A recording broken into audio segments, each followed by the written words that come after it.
बेटी की एक हत्या हुई थी, उस प्रकरण में किसकी गिरफ्तारी हुई है, क्या पूरा मामला था, हत्या क्यों की गई थी? एक बमेटा गांव थाना बेब सिटी में कल सूचना आई थी कि मां और बेटे की हत्या हो गई है और इसकी सूचना इसके पति द्वारा दी गई थी थाने पर। इसके आधार पर अभियोग पंजीकृत किया गया था। जो इसकी हत्या हुई थी उसमें पत्नी का नाम शाहीन था, उसकी बेटी का नाम आफिया था।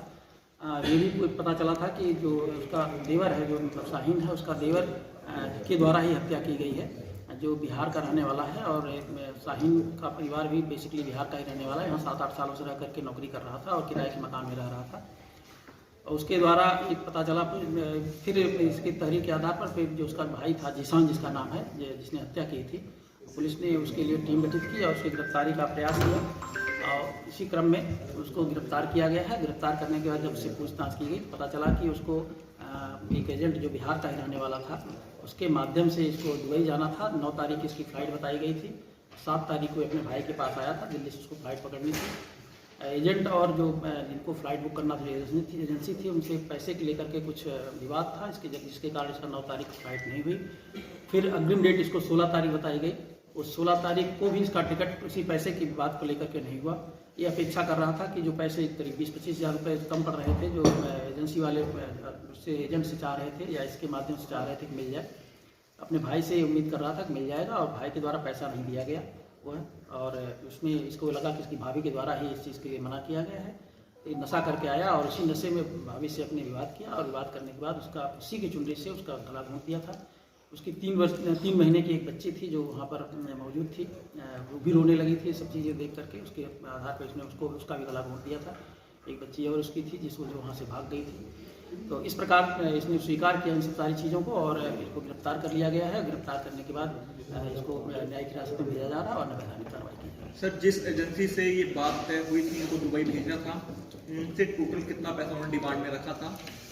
इसका ये कहना है कि जो एजेंट था बिहार वाला, उसको उसने 1,30,000 रुपये दिया था और 20 से 25,000 रुपये और एक्स्ट्रा इससे मांगा जा रहा था कि या तो एजेंट दे या इसके द्वारा दिया जाए। इसी को लेकर के इसकी फ्लाइट बार बार टल रही थी। तो क्या उनके ऊपर भी कोई एक्शन लिया जाएगा?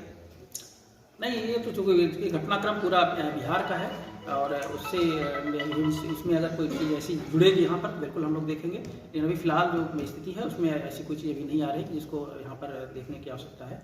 लेकिन फिर भी विवेचना के दौरान अगर ऐसा कोई तथ्य आता तो हम लोग उसमें सर, दुबई क्यों चाहता था, क्या मोटिव था दुबई जाने का, ये करता क्या है?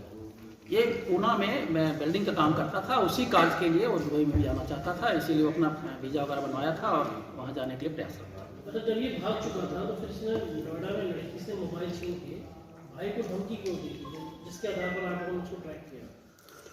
जैसा मैंने आपको बताया कि चूँकि उसको लगता था कि पैसे की वजह से ही नहीं जा पा रहा है और इसका भाई यहीं पर कमाता था, इसलिए उसकी अपेक्षाएं थी और इस संदर्भ में ही अपने भाई को भी धमकी दे रहा था। और प्लस इसका थोड़ा सा विवाद अगर और गहराई में जाएंगे तो विवाद ये भी था इसका कि इसका भाई जो है, जैसे इन लोग को अपने आपस में रिश्तेदारियों गाँव में ही शादी होती है, तो वहाँ पर जो इसका एक चचेरा साला था उससे भी इसका विवाद पूर्व में हुआ था, जिसने इसको कॉलर पकड़ ली थी, इसको झापड़ वगैरह में मार दिया था।